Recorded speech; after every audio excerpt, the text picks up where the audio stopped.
Всем привет! Это интервью с нашим новым мидером Никитой Янгджи. Привет! Привет. Слушай, у нас будет разговор максимально такой незатейливый, будем знакомиться. Ну, начнем вообще с такого вступительного вопроса. У вас буткемп уже 3 недели идет, ты, в принципе, тут эти все 3 недели. Расскажи, было ли что-то интересное здесь? И, может быть, ты устал? Вообще, как настроение? На буткемпе ничего интересного нет. Мы просто сидим и играем в доту. У нас только появился один мем, это после КВ пойти поспать, и после того, как поспим, пойдем в магазин. То есть мы тимбилдимся и ходим в магазин. А так мы особо тут ничем не занимаемся, и на буткемпе ничего нет. Мы никуда не ходим, но в целом здесь неплохо. Не сказать, что я сильно устал, но да, 3 недели это долго, и у нас еще осталось сколько там, несколько дней, в общем, непонятно. Слушай, а почему вы не придумаете ничего? Тут же... А я постоянно говорю, погнали, что-то сделаем, давайте это, 5-е, 10-е, давайте куда-то сходим, съездим. Они такие, нет, хочу посидеть дома. Просто раньше, там еще годик назад, видимо, все такие свеженькие были. Тут есть велики, прогулка, ты можешь на лодке поплавать, то есть там теннис. Но я видела в пинг-понг вы играете. Ну, не часто, я не знаю. Иногда кто-то спускается, наверное, 10, но вообще нет. Мы просто ходим в магазин, и нам по кайфу. Магазин — это, я так понимаю, так чисто предлог. Выйти в магазин, хоть что-то сделать. Не, ну Ильяс обычно себе чипсы покупает, так что...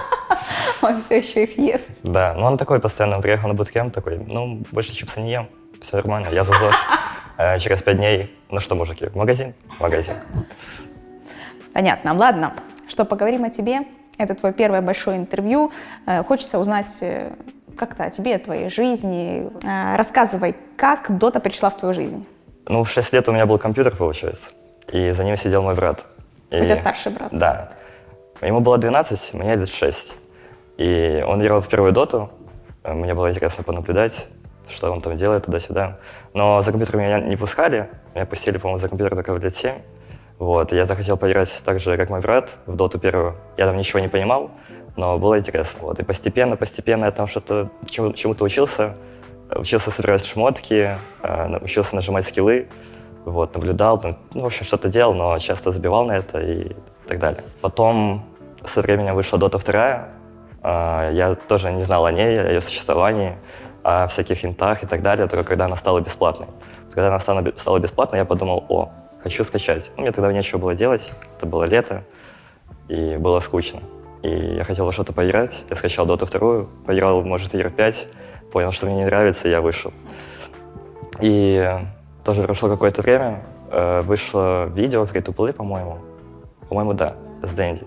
Вот, я посмотрел это видео и думаю, классно, тут какой-то International есть. В доту можно научиться играть. Думаю, неплохо, хочу так же. Ну, попытался вот как-то потихонечку, ну и, собственно, попал сюда сквозь боли, слезы, ну и так далее. Слушай, тебе сложно было выбиться в топы? Да нет, не сложно. На самом деле, я очень ленивый. В лет 15-16 я часто забивал на доту, у меня не было мотивации, я хотел заниматься чем-то другим. Но когда закончил школу, я подумал, что учиться я не хочу, это, в общем, не то. И захотел остаться в доте, попробовать что-то. И тогда я еще был в команде в Немиге, мне уже платили тогда зарплату, я подумал, возможно, что-то получится. Вот ты говоришь, что ты забивал на доту, то есть ты такой лайферок был? Ну, да, я люблю полайфить, даже сейчас. Но сейчас к доте отношусь немного по-другому. Ну, я ловлю кайф от доты, и у меня есть свои желания, мотивации и так далее.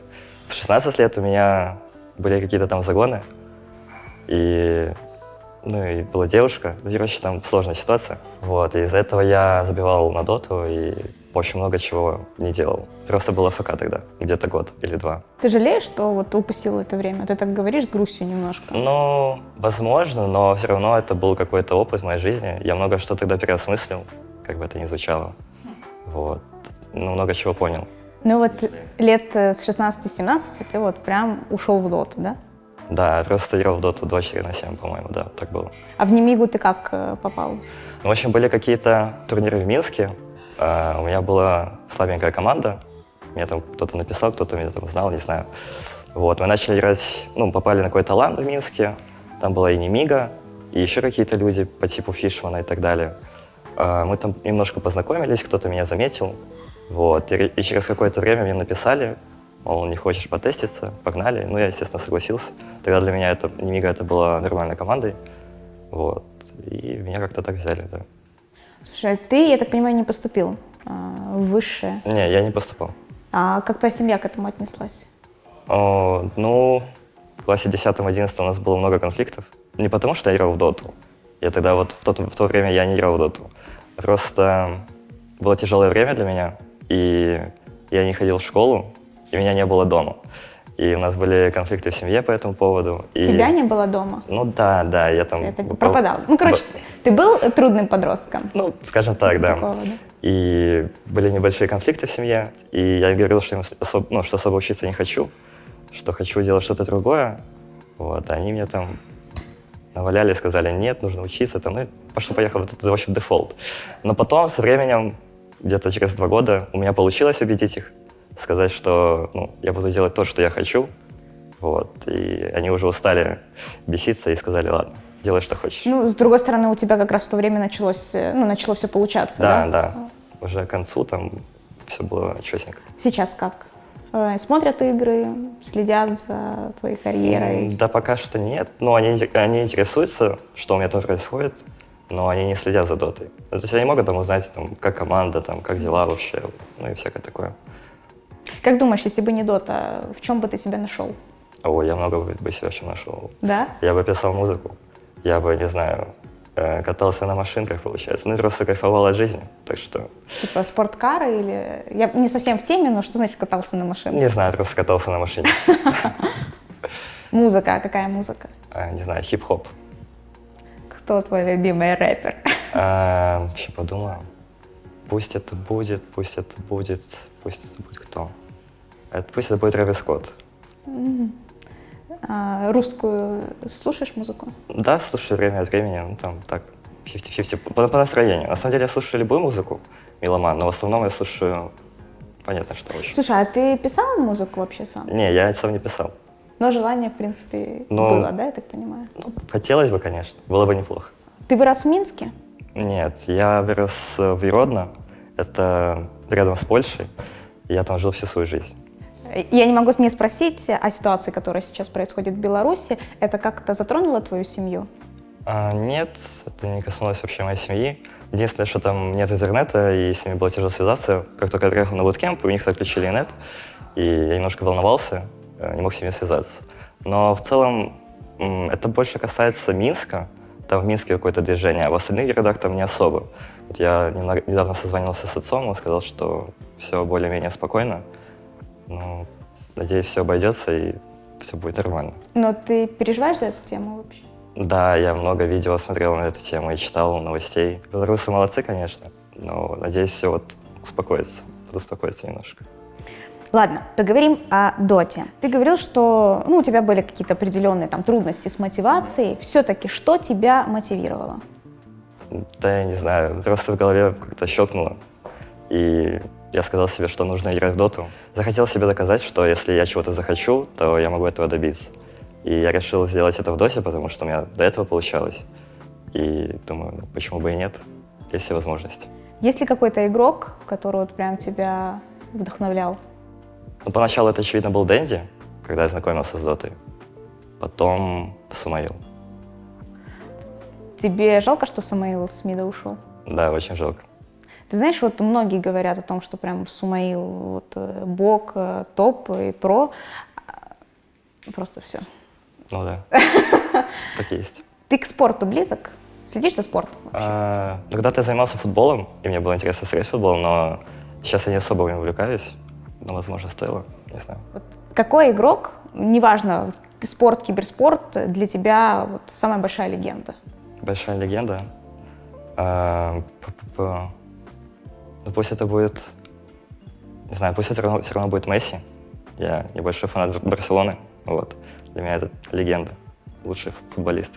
Я коснулась вопроса о том, сложно ли было тебе попасть в топ. Все-таки, ты сейчас там топ-50, и вообще многим дота дается сложно. Кто-то вот прям, знаешь, потом и кровью вырывает вот эти победы. У тебя как? Вот потому что, судя по всему, и то, что ребята говорят, что ты прям вот одаренный парень, кажется, что игра дается тебе легко. Ну да, я мог не играть в доту, зайти в нее, и через неделю я уже был довольно-таки неплох. Мне не надо много времени, и у меня в целом игр в доте очень мало. Сколько у тебя часов наиграно? Плюс-минус? Часов, может, почти 1010 на моем одном аккаунте. Но именно обычных пабликов у меня очень мало. То есть, если условно там взять любого человека, у них там по 10 тысяч, то у меня 1003, может, будет от силы. Значит, все-таки талант. Не знаю, может быть, может нет. Есть ли команда, которая тебя вот тоже вдохновляет как-то? Команда, Кого ты считаешь вот самой лучшей командой за всю историю киберспорта? очевидно, команда Нави. Но вообще ОГ очень сильная команда и сплоченная, и все игроки там очень талантливые. И у них подход, думаю, сильно отличается от всех. Но и их плейстайл тоже чёсенький. I like it. У тебя есть девушка? Да, есть. Она дотерша? Связана как-то? Не сказать, что связано, но она знает, что такое дота. И, может быть, играет иногда, но в целом не сказать. Ну, вы не в доте познакомились? Вообще мы познакомились в жизни, но на тот момент она играла в доту. Вот. Как она относится к твоей карьере? Что она думает обо всем? Положительно, но ее бесит буткемп, очевидно, потому что здесь тяжело связаться, тяжело пообщаться, что-либо еще сделать. Я всегда занят, но в целом поддерживает меня, помогает мне во всем, пишет, что все будет хорошо. Вообще в киберспорте к девушкам, ты знаешь, как относятся не очень хорошо, потому что считается, что девушки отвлекают там игроков и так далее. Вот расскажи, насколько сильно это на тебя влияет, вот наличие девушки? Да, никак не влияет. У меня всегда есть время на все, и не знаю, меня это никак не аффектит. Чем ты занимаешься вот дома в свободное от доты время? Ну, я люблю в основном погулять со своими друзьями, увидеться где-нибудь, что-нибудь поделать. Ну, если дома просто посидеть, то могу глянуть что-нибудь, какой-нибудь фильм или еще что-то. Могу, maybe, даже что-то почитать. Могу послушать музыку, там, почитать, там, не знаю, как там, научиться готовить. Вот иногда появляется желание. Ну, каждый день новые цели, как я и сказал. То есть, в принципе, дома ты не сидишь на месте? Ну да, да. Если я в свободное время, то я не впаду сидеть на месте. Хорошо. Что ты читаешь? Какие фильмы смотришь? Фильмы? Ну, в основном, последнее время я не смотрел фильмы никакие, только, возможно, сериалы какие-то, да. Ну, Вот. какие? Ну, начал «Ведьмака», вот, недавно. Ну, досмотрел «Игру престолов», вот. А что читаю? Последняя книга, какая была, это «Разум чемпионов», ну, психологическая, плюс мотивация, чтобы поиграть в Dota 2, очевидно. Да, за последний год мало что посмотрел, только это в основном было аниме. Но сейчас я аниме не смотрю, мне надоело. А что за аниме? Последнее аниме, не помню, какое было, по-моему, «Башня Бога». Ну, я вот стал анимешником когда? Где-то год назад или 1,5 года назад. И я за вот это 1,5 года посмотрел уже 150 аниме, и все, мне уже надоело. Я уже думаю, все, пауза нужна. Есть вот почему-то такое мнение, что типа стать анимешником — это вот все, знаешь, капец какой-то. Не, ну... Так сказал, ну я вот стал анимешником. Не, ну... Нормальные люди, анимешники. Ну да, обычные люди. Но я как обыватель посмотрела там 2 или 3 аниме, это там «Тетрадь смерти». Ну это самая классика. Да, «Атака титанов», в принципе, но не досмотрела, надо досмотреть. А он закончился, не знаю? «Атака титанов» выйдет еще последний сезон осенью. Ты сказала, что ты начал «Ведьмака» смотреть. Ты читал книги? Не, я не читал, меня просто заставили посмотреть «Ведьмака». Заставили? Я думаю, такой, ладно, я не знаю, что там происходит, но довольно-таки интересно пока что, так что... Но вообще я хочу почитать, да, было бы неплохо. Какие твои любимые фильмы? Мой любимый сериал, могу сказать, какой был. «Побег из тюрьмы». Да, хороший. Но ты знаешь, вот 1, 2 сезон хорош, а там уже потом начинается, по-моему. По-моему, 1 сезон самый лучший. Да. 2 сезон тоже был неплох. 3, 4 уже, конечно, такое похуже, согласен. Но это ностальгия. Расскажи мне о МИДе. Вот ты знаешь, все говорят, что вот наши игроки, я у них спрашивала, все говорят, МИД — самая сложная роль. Вот почему она самая сложная роль? Почему ты играешь именно на МИДу? Сложная роль, сложно, там много чего надо научиться, много надо думать головой. И в целом герои в МИДе активные, и у них всегда есть что-то, какие-то вещи, и они всегда могут в любой момент времени, там, неважно, какая-то 10, 20, 50 минут, они могут что-то сделать, то есть они полезны. Там ты стоишь 1-1, что, кайфово. То есть тебе никто не мешает, и просто ты на скилле 1-1 стоишь и кайфуешь. Вот. Ты уже на буткемпе 3 недели, и я приехала сюда в самом начале практически, вот мы там, разговорились, то есть многие говорили о том, что вот сейчас очень надо над многим работать. Вот расскажи, вот эти вот 2 недели, которые после этого были, что они вам дали? Мы поняли плюс-минус, как мы хотим играть в доту, нашли что-то свое. Стало лучше получаться, мы стали больше общаться, начали фиксить наши ошибки. Ну и потихонечку все начали намного лучше играть, чем 2 недели назад. Сейчас стало все намного лучше. Но результаты тоже, в принципе, неплохие. Вы выиграли у ЕГЭ 2-0. Но там, конечно, они из замены играли, это все понятно, но все равно легко ли было, ну то есть тут не в обиду, да, ЕГЭ, но вот легко ли было играть эту официалку? Не сказать, что было легко. Первая игра была с Алхимиком, она была довольно-таки тяжелой. Нас зажали, сломали все внешние вышки. Мы стояли, ждали, пока Владос купит какие-то вещи, мы пойдем, найдем какой-нибудь тимфайт. Было тяжело, потому что первые минут 15-17 невозможно было что-либо сделать. А следующая была довольно-таки легкой. Но они сами там много где поошибались. Там в боте Кунка с Магнусом сдохли, и после этого стало все очень легко. Ну, в целом серия была несложная, но так, немножко волнительно было. Вот выиграете вы Омега-лигу. Первое место 200 тысяч. Вот первые свои крупные деньги на что потратишь? Штаны Off-White, изики. Ладно, шучу на самом деле. Не знаю, что я куплю. Ну, будут у меня деньги, не знаю. Поживем, увидим. Вообще, о чем ты мечтаешь? О чем я мечтаю? Давай, кроме Аегисов. Сложный вопрос. Я не знаю, о чем я мечтаю. Хочу, чтобы в жизни все было четенько. И чтобы у всех моих близких тоже все было хорошо. Как это сделать, я не знаю, но было бы неплохо. Ну, какие цели ты ставишь? Какие перед собой? цели? Или ты их не ставишь?